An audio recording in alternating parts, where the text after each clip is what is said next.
You may have to hold on to it or float off. Now we're going to let it sit there for a few minutes. That water is ice cold in this. It's got to acclimate. The pond's cold. Good Lord. Well, they don't have to acclimate much They then. ain't got that much acclimating to do. Whew. Well, guys, we're back down at the pond. We've had a dilemma here. We have a huge overstock of baby bream, and originally we just stocked this thing with nothing but catfish. We put close to 100 catfish in here, and the place told us, says, well, you probably need to put a few bream in there with it, but we didn't buy any bream at the time. So what we did was, from Deep South Homestead, we just went to the pond and we caught like 20 little bream one time, and we caught like 20 or 30 another time, and we brought them over here and just put them in and said, well, if they live, you know, maybe they won't die. Well, they all lived, evidently. 2 years later? 2 years later, we're sitting here trying to feed the catfish, and literally there's so many baby bream in the pond till they look like ants in an ant bed. And I said, well, the catfish are not eating all of them. So I told Wanda, I said, we're going to have to make a decision, because they told us in the beginning if we put catfish in here, we don't need to put bass, because the bass would eat up all the baby catfish when they're being born. Well, the pond has been here long enough now, and there is enough baby bream in here that we can put like 30 bass in here, and the 30 bass should not eat what's in the pond now. In other words, they said probably we have tons of what's called a polywogs, which is a tadpole turning into a frog. We have lots of those in here, and the catfish are mainly feeding on the polywogs. They're not eating the baby bream. So the plan now is to put some bass in here, and these bass are an aggressive bass, and they grow really fast. And the guy told me, said they'll devour these baby bream. And he told me, he said, so let's don't do over 30. Let's just do 30 of them, because some of them may not make it. And he said, you know, you might lose a few here and there, and plus it'll give you something by a year. He said you should be catching bass this long in a year. So the place that we went to is called Slade's Fish Hatchery. It's out on it's on a road called County Line Road on the other side of Stone County. And they were very knowledgeable, very willing to help us. They were very, they were willing to work with us on what we got. As a matter of fact, the first fish we got from here came from there. All the fish from Deep South came from there. So we've gotten really good service, and they actually deliver fish to different places, because I see them loading a truck up to take off in long distance destinations for people who are not close enough like us that can drive there within 20 or 30 minutes and pick your fish up.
What are these right here?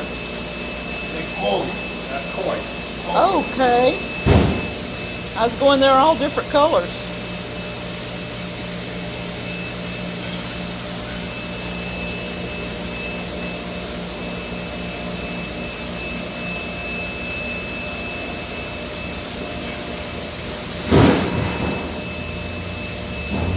Is we're letting these 30 bass acclimate to the water in the pond.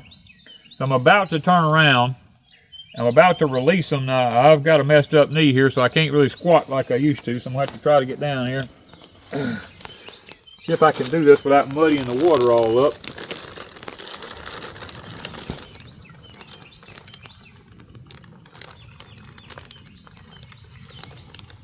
I don't know if we'll actually get to see them coming out. Yep, I see them coming out.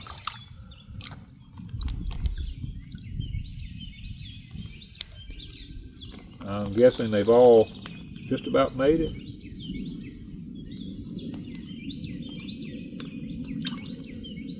Not quite.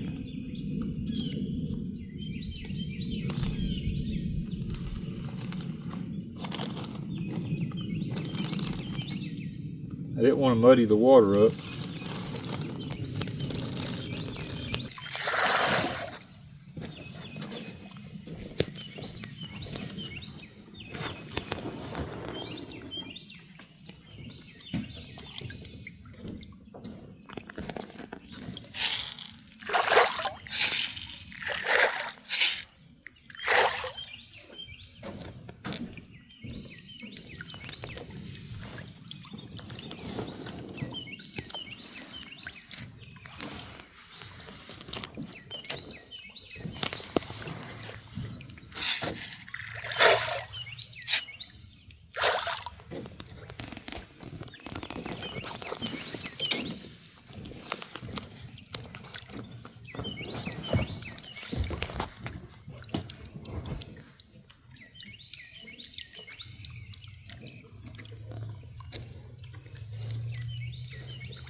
Look at the brim. Literally thousands of them.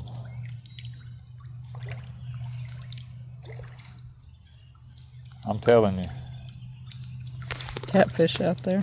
Yeah, I see the catfish. The catfish will eventually find it. Look at the catfish coming up. Look at the brim. I don't know how good it's showing, but... Oh my goodness. And this is not near what we saw the last few days. No. They're just getting started. They're coming from everywhere. The brim actually ate all the catfish food the other day before the catfish got here. That's how many was here. That's how many brim. I'm sitting here, I mean, I can see the large scope of it from up high like this, and I'm looking at probably 2,000 brim from up high. Because they're all...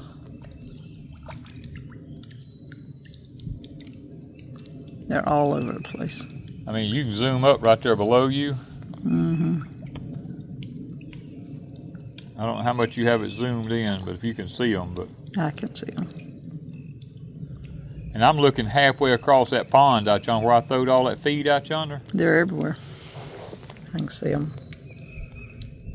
I mean, literally.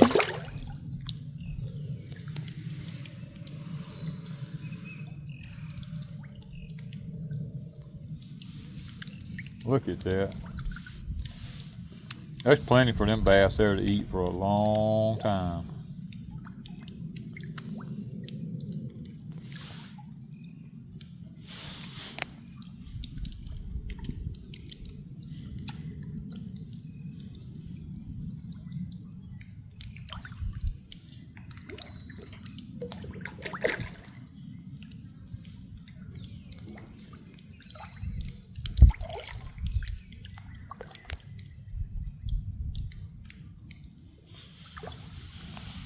Look at the bream. He was right under me and I didn't see him.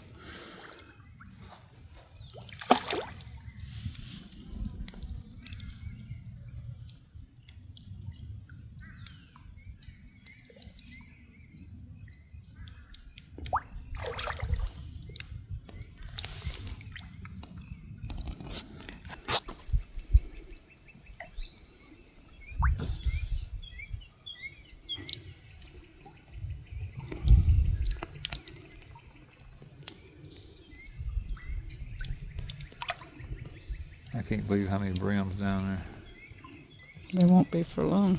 If them bass do what that guy said, we'll find out. He said you should start seeing less and less brim.